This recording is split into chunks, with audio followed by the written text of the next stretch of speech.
Alright guys. So ito na yung ano guys oh. Nakapagtayo na ng poste. Ah grabe guys oh. Wadyo ikes gad. Tama na yung pagkatuwid niyan guys oh. Oh. Tatlong poste yan guys. Ayan oh. O, ganyan ang mga ano dyan, mga ano guys, mga engineer ba?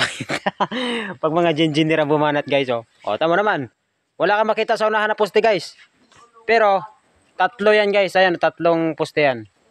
So ito yung kulungan ng rabbit natin. O, tama naman guys, pati dito sa kabila, oh. O, di ba? Sentro yan guys. Pero ano lang yan, sipat-sipat lang yan guys. Hindi na tayo diyan nag-layout kasi rabbit lang naman titira guys eh.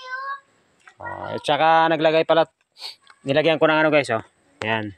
So, sa mga hindi nakakaalam guys, pag pumusti kayo ng kawayan guys, o kaya kahoy na hindi siniminto, o kahit simintuhin niya, binabalutan niya ng plastic guys. Ayan, oh. So, proteksyon yan sa anay. Tapos, ang ano niyan, mag-allowance na kayo pataas para kita nyo pa rin yung anay pag gumapang. So, ganyan ang diskarte guys, oh. So, lahat yan, mayroong ano, plastic na nabalot. So, yun, nakapagtayo na ng poste. At ito yung pa yung ibang materialis guys, oh.